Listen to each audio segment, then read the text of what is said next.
Hello, everyone. So let's pray before we start. Please close your eyes. Take a deep breath in and exhale.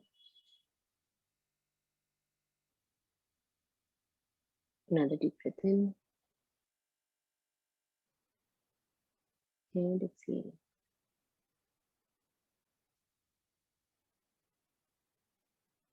One more deep breath in and exhale.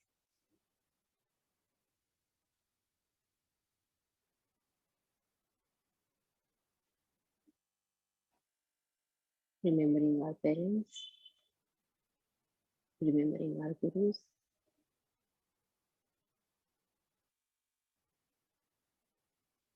receiving their energy.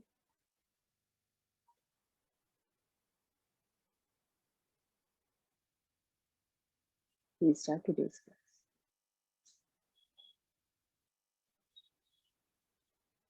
So it's a very, very beautiful topic. The integumentary system.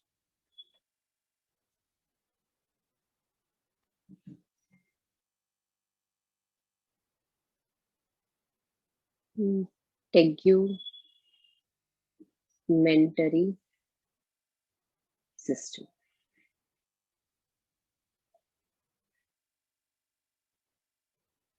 What is the meaning of integument? Integument means skin or covering. System means group of organs which are performing the similar function or the same function is called a system. So there are different parts of this integumentary system which are playing important role in forming this integumentary system. For example, there are covering. This covering is not only the skin. Understand this. Skin is not the only covering. There are coverings, the external skin, which we see as a sense organ, the largest organ of the body. Along with that, we have another covering also inside. So those coverings are the covering of the muscles, covering of the organs, covering of the nerves, covering of the bones. So those coverings are also there. So these coverings, along with the external organ skin, along with the appendages, nail, extensions like hair, all these are forming the integumentary system. So under this integumentary system, we will study only about skin. Okay. And we'll understand this from a very beautiful perspective, something different, which we never knew about skin. So let's go back. How back? Thousands of years back. So let us go back before Christ and let us talk about Sushrut. Sushrut was a Maharshi, the Rishi, who is considered as the father of surgery. And this is, we are talking almost about 1000 to 500 BC, before Christ. So you can count the number of years we have moved back to understand this. And you can also relate what he taught that time is still considered valid in modern medicine.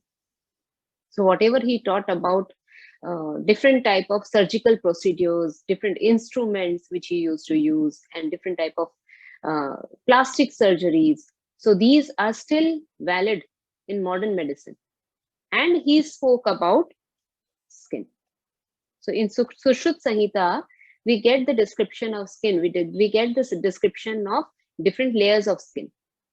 So we are not talking about old medicine. We are talking about modern medicine, so very modern that this is the most advanced form of medicine, which was valid even thousands of years back, which was invented, which was discovered thousands of years back also.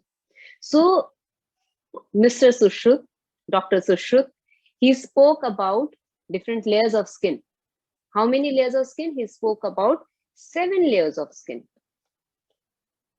7 layers. And these 7 layers are only now renamed, recategorized into some new terminologies, which we'll discuss. Okay, first let us understand what he spoke about, because these layers are so very beautifully described by him that we get even more description, and you will find it more useful when you are using Ayurvedic acupressure to treat different patients. So you'll find different terminologies which you are using in Ayurvedic acupressure. So we should know these terminologies. Okay. So the first layer which he spoke about was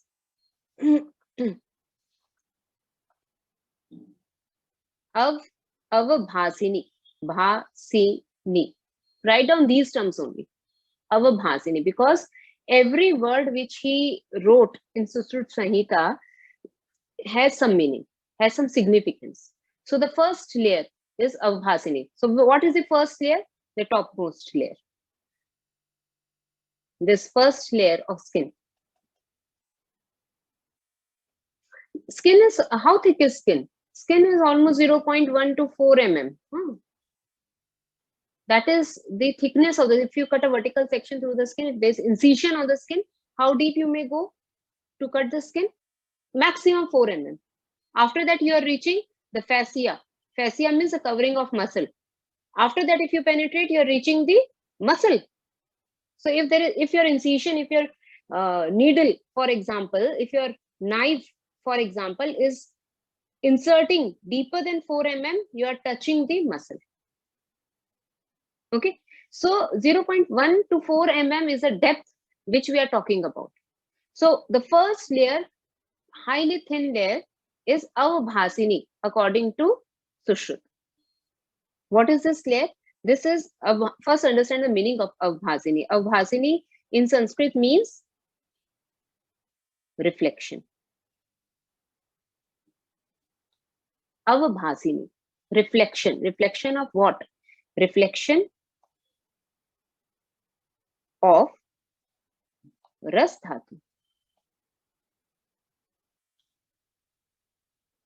Okay, reflection of ras dhatu. What does it mean, ras dhatu? Ras, now you know different dhatus, hai na? Is according to Ayurvedic acupressure. Ras, rakta, mans, med, asti, majja, shukra. So these are the different dhatus. So the first layer represents or reflects the ras dhatu in the body. That means if the ras is weak, ras dhatu is weak, which layer will show that? The first layer, avabhasini, will show that. And that is why we call it reflection. Also, it reflects, since it does not have, you may write it down, does not have its own color. There's no color. So you can just see that if there is a fine incision on the skin, if with a very fine blade or something, if the superficial layer of, for example, palm or the finger is cut like this, you will see it's a transparent layer, very fine, fraction of millimeter. And you will see what comes out is a superficial layer. If you peel it off, it is transparent, isn't it? And when Sushrut was explaining these layers, he did not mention these layers in terms of millimeter, a fraction of millimeter. How did he explain? He explained in terms of brihi, B-R-I-H-I, brihi. Brihi means grain of rice. This is rice grain. So he explained that it is 1/5 of brihi. Brihi means this breadth of the rice grain. So a layer may be 1/16 of brihi, 1/10 of brihi, 1/5 of brihi. Okay. So this is the finest layer. Topmost layer does not have its own color, so it reflects the rust, the rakta from inside. It reflects the rust of the body. Okay. So it is the outermost layer. So if it is reflecting the rust of the body, it is also showing the diseases related to acne, pimples, dandruff, D-A-N-D-R-U-F-F, dandruff. So if someone is having all these ailments, which layer of skin you will think about? You'll think about the topmost layer, outermost layer. According to Ayurveda, it is Avbhasini. Okay. Next layer, this represents the Ras Dhatu and also reflects the complexion. This is also important, no? Complexion. That is why the name Avbhasini. So someone's complexion depends on the topmost layer. And that is why you use a scrubber to scrub off the topmost skin to brighten up the complexion. Okay. Second layer is called Lohita. Lohita. Again, there's a significance of the term Lohita. Lohita is the second layer. Layer 2. This is layer 1. Layer 2. So Lohita means something which is reddish. Reddish in color. It's called Lohita. And in Sanskrit, Lohita means molten iron. So since it represents molten iron, if iron is molten, it would be red hot, isn't it? That is the only condition when the iron is molten. And since it is red hot, we call this layer as Lohita. The color is Lohita. Complexion is Lohita. So it supports the outermost layer. Since it is a second layer, it supports the outer layer. Also, it reflects the second dhatu. Outermost represents the Ras dhatu. It reflects the Rakt, Rakta, Rakt dhatu. Rakt is which color? Red color. That is why it is Lohita. Okay. And since it is related to blood, any impurity in blood will show up in this layer. If there is any problem in the blood, if there is any chemical disorder in the blood, the diseases which will appear on skin will be on second layer, on Lohita layer. So what are the diseases which may appear in this layer? For example, pigmentation. Pigmentation. Spots. Patches.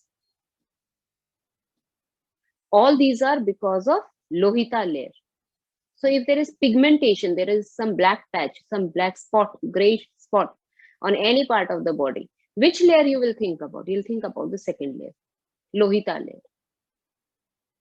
Layer 3. Layer 3 is called Shweta. Now you can make out what Shweta means, isn't it? Shweta is layer 3. Shweta in Sanskrit means white. So how does it relate here? Because this layer is white. This is a white layer, not colorless. It is a white layer of the skin. Also, when there is imbalance in this layer, see for the topmost layer, if there was imbalance, how does it signify? It signifies as acne, pimple, dandruff, which will shed off after some time. Second layer related to blood. So blood related disorders, there is some pigmentation or patches. So that is related to the second layer. Third layer is Shweta. So if there is any imbalance in this layer, it will show as eczema, rashes, warts, moles are related to the third layer of skin. So if there is eczema, you're treating eczema. You're treating eczema through Mega Meridian or nail chakra or whichever way. Which layer you are treating actually? You're going to the third layer of the skin. Okay. Fourth one is called Tamra. See, all these are names which are showing the color of the skin. Tamra is layer 4. Tamra means copper colored. COLOURED. Copper color. This is a layer. See, this is the fourth layer, isn't it? So there are total how many layers? 7 layers. So 3 layers on top, 3 layers below the fourth layer. So this is the middle layer between the 3 up and 3 down. So this layer actually acts as a barrier between the outermost and the innermost layer. So this is actually barrier layer between outer and inner layers. Also, this is a very important layer because it nurtures, it nourishes the upper layer. So nourishment to the upper layer is reaching through the fourth layer. So if there is lack of nourishment to the topmost layer, which layer is responsible? Tamra, or the fourth layer is responsible. And it is also the layer where, like in your semester 2, you have studied about different types of pitta, different types of vata, different type of kapha. So one of the type of pitta which you studied about was Brajak pitta. So this is a layer which is placed for Brajak pitta. Okay. And that is why you will see disorders related to Brajak pitta. One very common example is vitiligo. Vitiligo means white patches on the skin is related to this layer, Tamra layer, layer 4, or the middle layer of the skin. So if someone is having vitiligo, or you may call it leukoderma, or white patches on the skin, you should understand that the disease is related to middle of the skin. It is not a superficial ailment. It is not a deepest layer in problem. It is the middle layer problem. Okay. So this is the fourth layer. Come to the fifth layer. Fifth layer is also very important layer because this layer is called Vedini. Vedini. Vedini. Vedini, the layer 5, the term actually is related to Vedana. Vedana means pain, isn't it? So this layer derived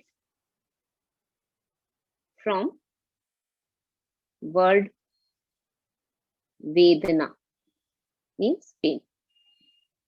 That means if uh, in some area, in any area, if there is any pain, what is giving you the sensation of pain? What gives you the pain sensation? Nerves. Okay, so nerves endings are actually present in the fifth layer. So this layer gives sensations and feelings. So feelings and sensation, for example, numbness. If in some area, many times we ask this question that what should or where should we treat if there is any numbness? What is imbalance if there is any numbness in any area? So in case of numbness, what is actually affected? The nerve endings are affected because the sensation is not reaching the brain. So this layer 6 is the layer 5 is the layer where sensations or feelings are related to. So this layer is actually the layer where nerves are present. Nerve endings are present here. And if there are problems related to nerve on skin, so if I say name a disorder where skin is affected and nerves are also affected. One very common and very good example is herpes. Very painful disorder of skin, disease of skin infection caused by infectious organism, and herpes zoster. There can be different types of herpes. Okay, herpes simplex. So these are disorders of skin where nerve endings are also getting affected. So which layer is affected here? Vedini. Okay, herpes also leprosy. Skin is affected along with nerves. Number 6, Rohini. This is layer number 6. Varicose is not related to nerve actually. Where varicose is a different condition, it's a different topic altogether. But since you raised this topic, I'll tell you. These are the valves, and this is blood vessel. So if blood is flowing like this, and the valves should be like this. So if blood is going up from the legs, for example, from the lower part of the body, blood is going against gravity to the upper part of the body. It should not fall down. Blood should not come down because of gravity. So what is stopping it from coming down? The valves. The valves are like this,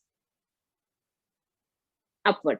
So if the blood is trying to come down, it will prevent, it will come like this. It will become like this to stop the downward movement of blood.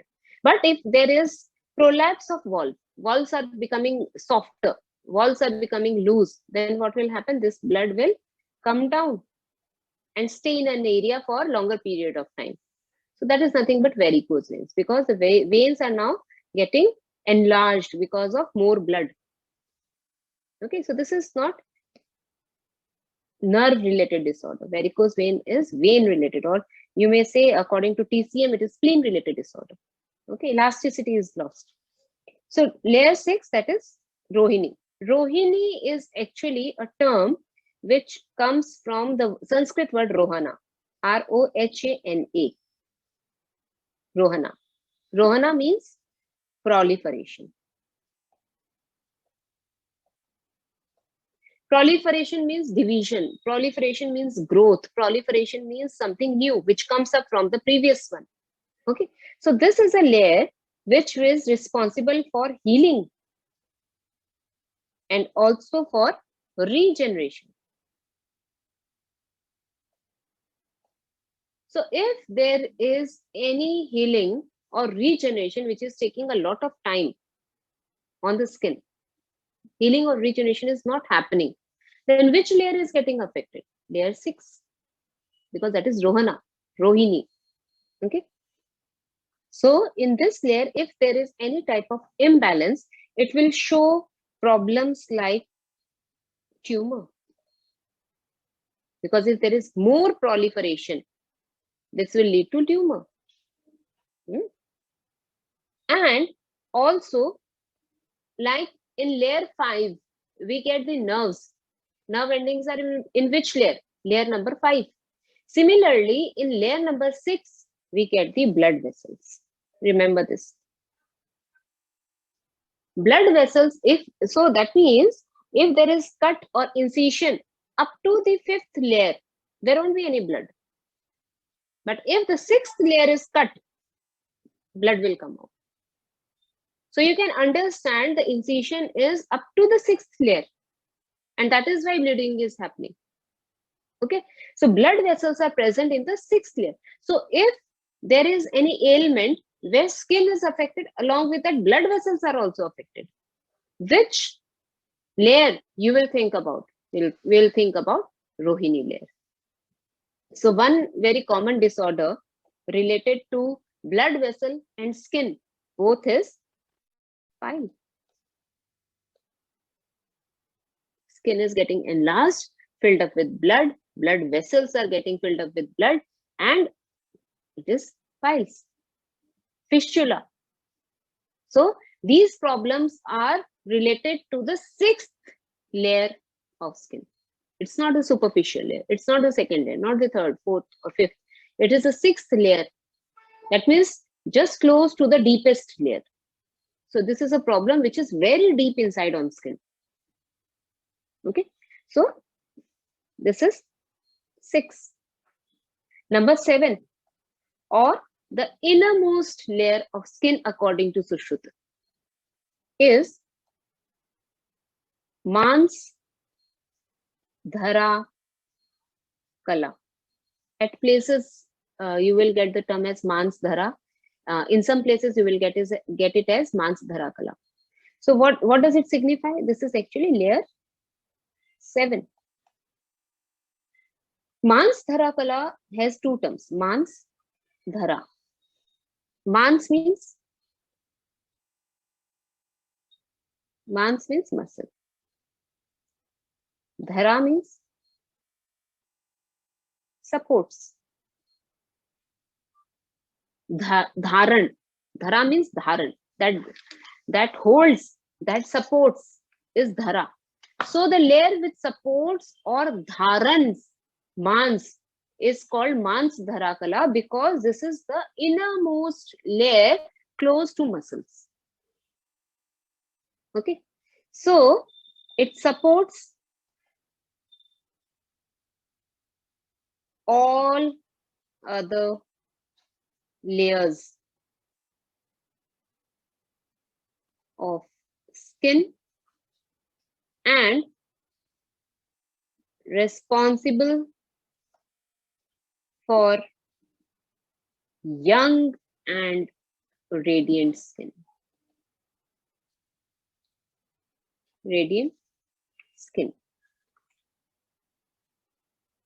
Why this is responsible for young and radiant skin? First of all, it is supplying rest of the layers, and also it is the innermost layer which actually is close to muscle, so it is giving strength to rest of the layers. Okay, so these are the 7 layers. Now, how these 7 layers are related to modern medicine? According to modern medicine, first understand, this is so very interesting that modern medicine also speaks about 7 layers of skin only. So what is more old? Obviously, Sushruta Samhita is older than the modern medicine. Modern medicine 200 to 250 years old only. So this modern medicine has actually renamed those 7 layers in a different name. So they talk about the 7 layers of skin as, first they categorized it into basically 3 layers. Okay, so the 3 layers according to them are: number 1, epidermis; second layer, dermis; and third layer, hypodermis. So they said there's a topmost layer which is epidermis, there's a thicker layer below it which is dermis, and there is innermost layer, that is hypodermis. Now this epidermis, according to modern medicine, is divided into 5 layers. 3, 4, 5. And dermis is divided into 2 layers. So 5 plus 2, 7. So hypodermis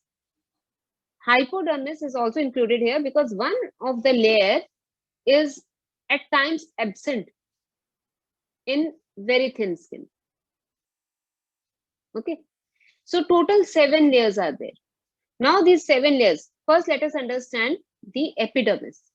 What are the different layers of epidermis according to modern medicine?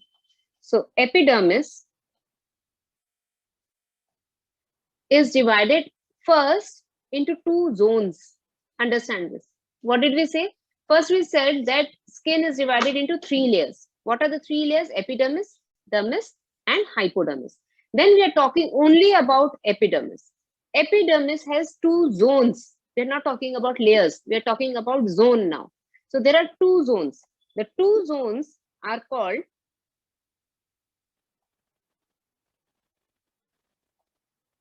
zones: horny zone and germinative zone. Germinative zone, horny zone and germinative zone. Now the term only says horny means horn like, yani horn means dead, which is more coarse, which is outermost, which is shed off in some time. That is horny. So this horny zone can again be divided into 3 layers, and the 3 layers, we are talking about 5 layers. So out of these 5 layers, 3 layers are in the horny zone and 2 layers are in the germinative zone. So total we get 5 layers in epidermis. So the first layer under horny zone is stratum corneum. Okay, stratum means strata. Strata means layer. Second layer is stratum lucidum. And third layer is stratum granulosum. So just remember these three terms: stratum, corneum, lucidum, and granulosum. So okay, you can just remember it as CLG. Corneum, lucidum, granulosum. And stratum means layer or strata. Okay. So what is this stratum corneum? It is the outermost layer. Okay. It is dead, ready to shed, no nucleus,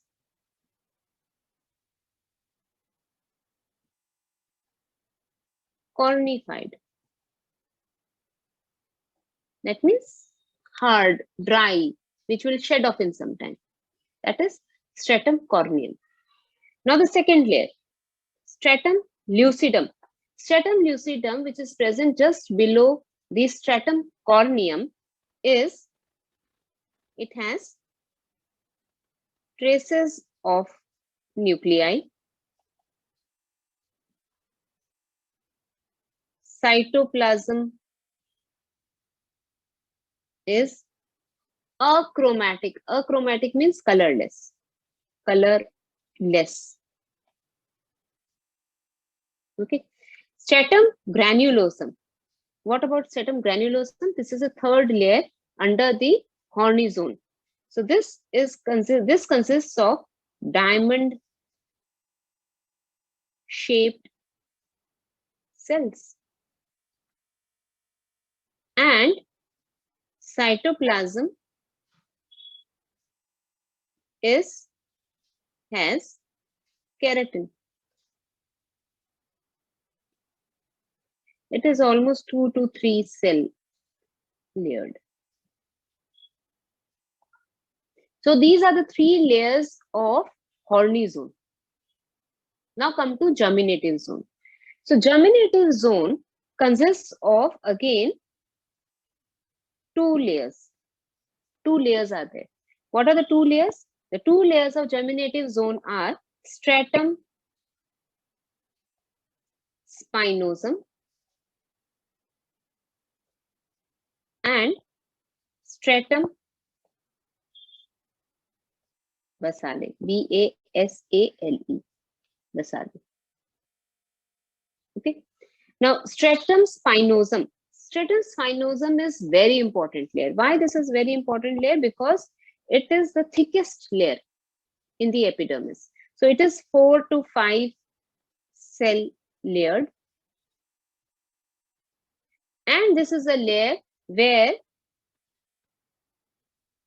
pigments are synthesized. If the pigment is absent, then this will only lead to a condition which is called albinism. So albinos are the people, those who lack melanin pigment. So where is this melanin pigment synthesized? This is synthesized in stratum spinosum. Okay. As you spoke about, as we learned about the Brajakpit layer in Ayurveda. Okay. Now come to the innermost layer of epidermis, and it is stratum basale. It is the innermost layer. It is only one layer, single layer. Layered, single layer. Also, this is the layer which gives rise to all above layers. All above layers. Okay. So this is about epidermis. So we are done with 1, 2, 3, 4, 5. 5 layers of epidermis. So it has two zones, the upper horny zone and the lower germinative zone. So under horny zone, CLG, corneum, lucidum, and granulosum. Under germinative layer, we have the spinosum and basale. So these are the 5 layers which we learned about epidermis. Now come to the second part or the next layer under epidermis, and that is dermis. Dermis is actually also called corium, C-O-R-I-U-M, corium. Other term for dermis is corium. This is the layer. Epidermis is superficial layer. After that is the dermis layer. So dermis layer is tough. It is flexible. It is elastic. It is thick on palm and sole. So on the palm and sole, you will see skin is always thick. Why thick? Because of the dermis. Okay. It is thin on eyelids, scrotum, and penis. This layer is also even on lips. This is very thin, very fine layer. This layer is again divided into two zones, two areas. The two zones or areas, A-R-E-A-S, areas, are number 1, papillary zone, P-A-P-I-L-L-A-R-Y, papillary zone. This is actually the superficial zone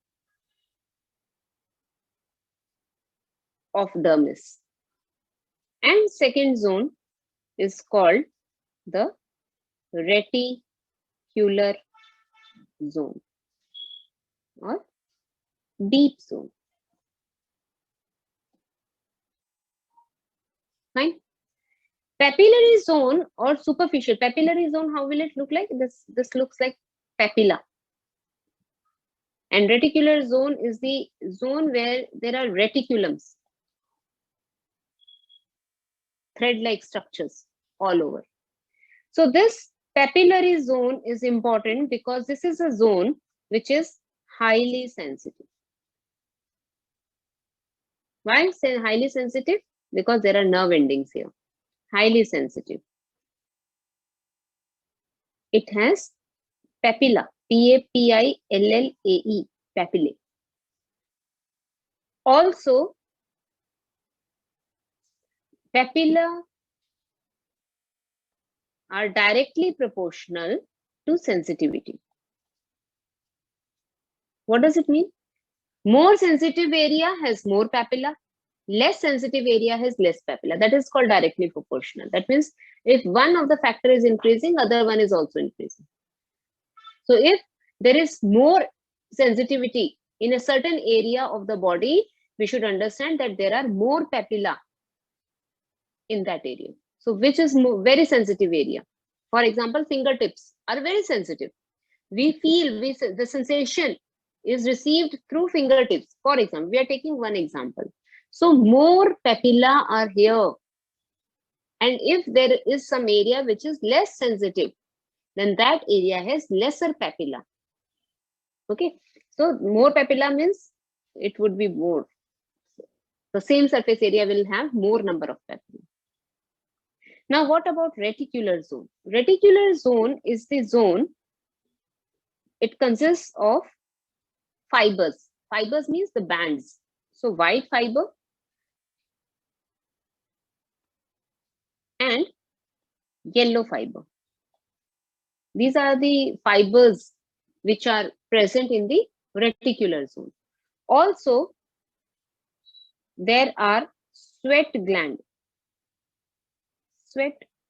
glands and adipose tissue present in this reticular zone. This reticular zone is only responsible for wrinkles.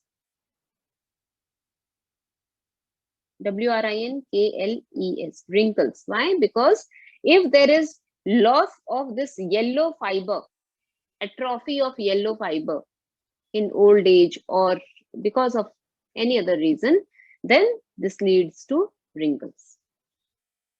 Okay, because there is a lot of adipose tissue also here, which is giving the strength, which is giving the tonicity to rest of the layers, because this is the deepest layer of dermis. Okay.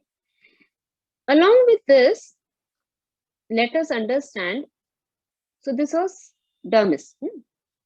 Two layers we discussed about, the papillary zone and the reticular zone. Now come to the third one. Third one is hypodermis. What is this hypodermis? Hypodermis is the innermost layer of the skin. Hypodermis.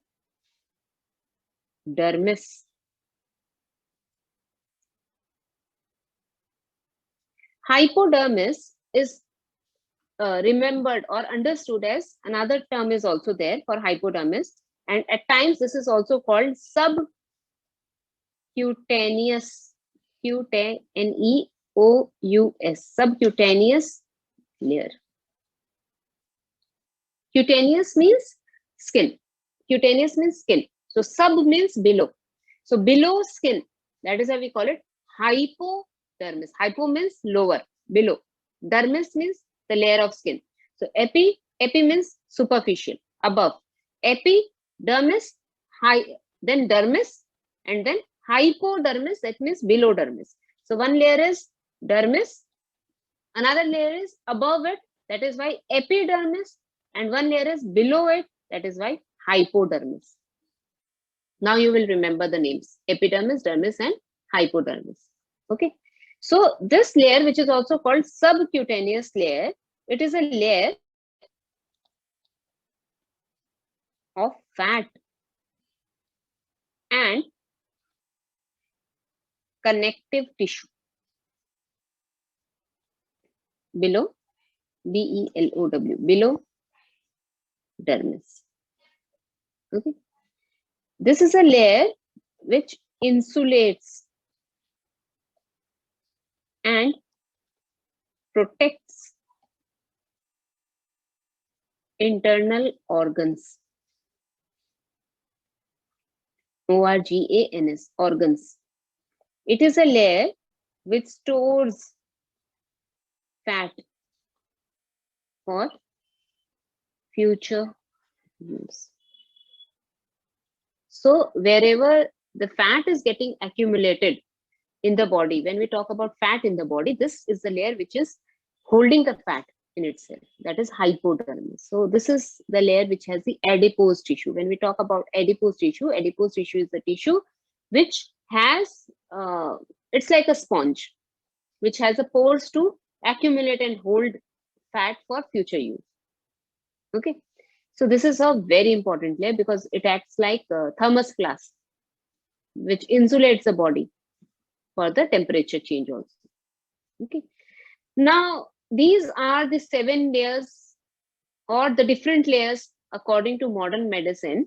But let us understand how is it related to 7 layers of Ayurveda according to Sushruta. The first to 4th layer of Ayurveda are actually equivalent to epidermis. You go through this video again and again and you will understand whatever we discussed in Ayurvedic layers of skin are equivalent to epidermis.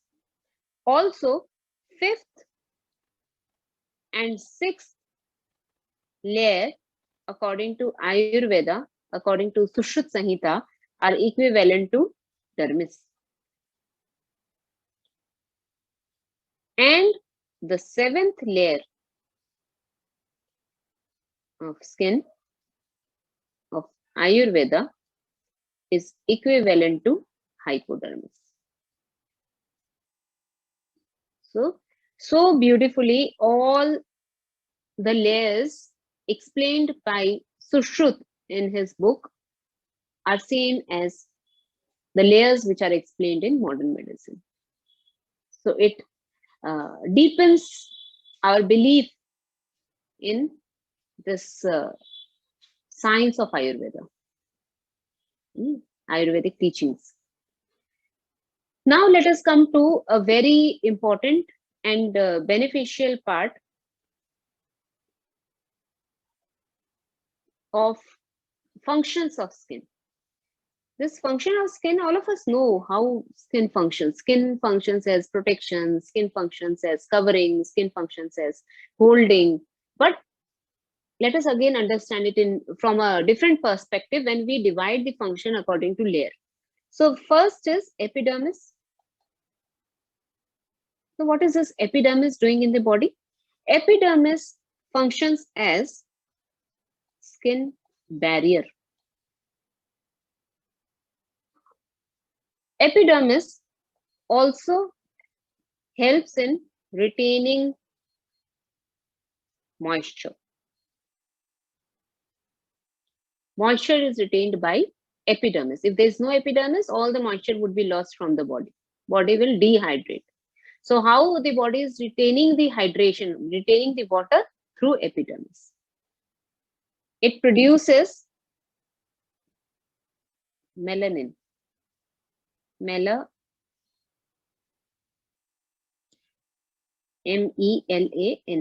Melanin. Pigment. Pigments are produced by epidermis. It is responsible for sensation. So all the nerve endings are here, sensations. It also synthesizes vitamin D. So this is the function of epidermis. Now, the next layer below epidermis is dermis. What does this do? The second layer, this is first layer, this is second layer, dermis. What does it do? Dermis as a whole, it is responsible for nourishment. If you feel that skin is ill-nourished, which layer is responsible? Dermis layer is responsible. It is also responsible for thermoregulation. Why thermoregulation? Because it has the innermost layer which is holding the fat content in it. So it is also responsible for thermoregulation. It is also responsible for sensation because it also has nerve endings. This is also responsible for excretion. So the sweat glands, the sebaceous glands are present in the dermis. So it is also responsible for excretion. It is also responsible for absorption. So the moisturizer which you are applying on the skin is absorbed by the dermis. So it is responsible for absorption, and it is also responsible for immunity against infections. So different infectious diseases, if they are penetrating the body, trying to enter in the body, it is prevented by the dermis, which acts as a barrier. Now come to the third layer, hypodermis.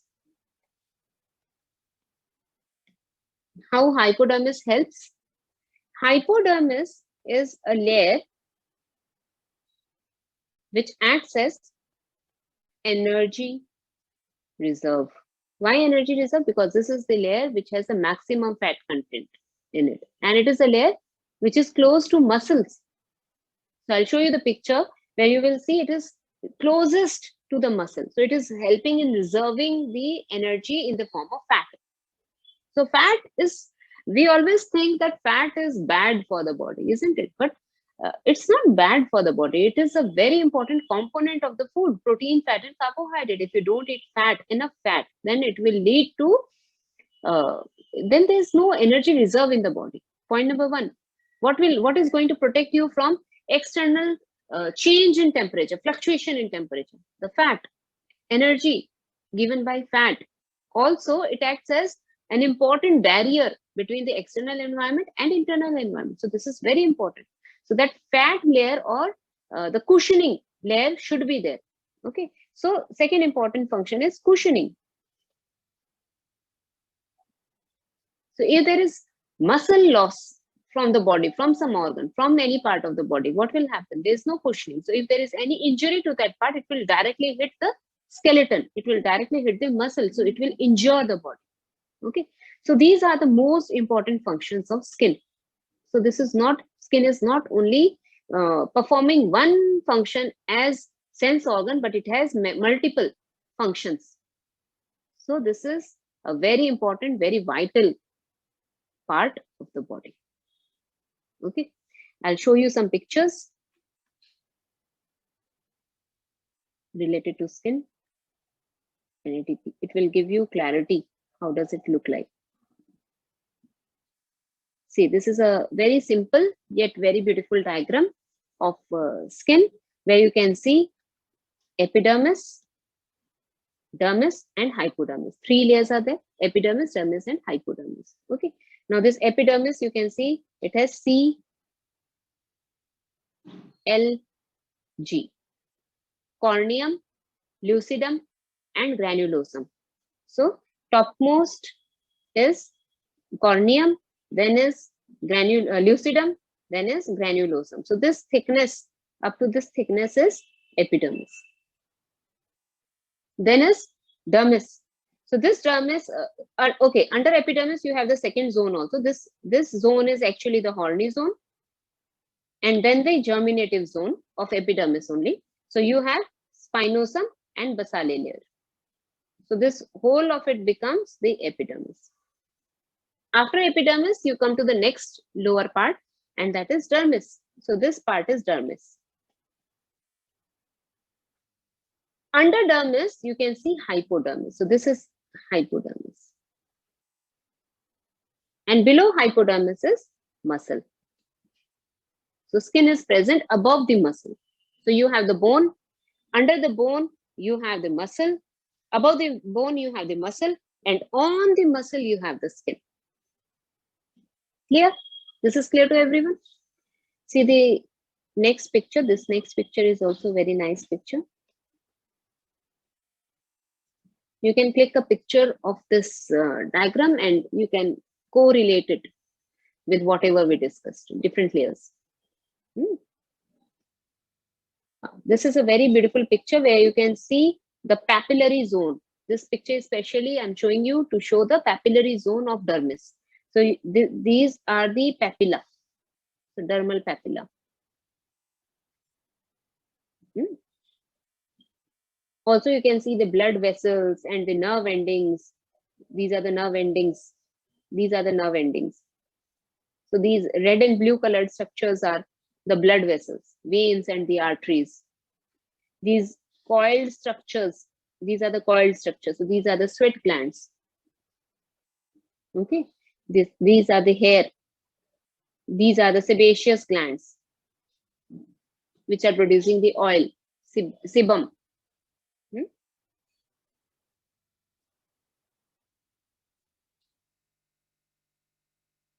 I'll show you a very beautiful structure of skin.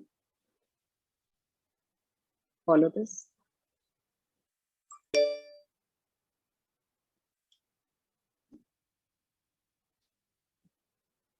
So this is, see this. This is a three-dimensional structure of skin. So if you see skin like this from the superficial part, it looks like this. This is skin. But if you cut a cube out of it vertically, then it will look something like this. So here you can see this is muscle. On the muscle, you have the fascia. Covering of muscle is called fascia. Okay, so it's also part of integumentary system. I'm not talking about skin. I'm talking about integumentary system. So covering of muscle is called fascia. So fascia is also a part of integumentary system. On the fascia, we have the subcutaneous tissue. What is subcutaneous tissue? Right now you wrote down subcutaneous tissue. So subcutaneous tissue is another term for hypodermis. So this is hypodermis. Okay. On hypodermis, what do we have? We have dermis. So you can see dermis. On dermis, we have epidermis. Okay. So this is the topmost layer, stratum corneum, corny layer, dry, dead, which will shed off. So if I remove this corneum, what we are left with, the inner layer of skin. If I remove this epidermis, then you can see, what you can see is the papillary zone. Can you see the papillary zone? Elevated area. Okay. If I remove this dermis also, then you can see whole number of arteries, veins, nerves, sweat glands, hair follicles, all these are present. So this is sweat gland. This is hair follicle. This is sebaceous gland, oil gland, which is also called sebaceous gland. These are the arteries and the veins. Okay. So, and this one we have already discussed. This is the fatty tissue, fascia, and the muscle. Okay.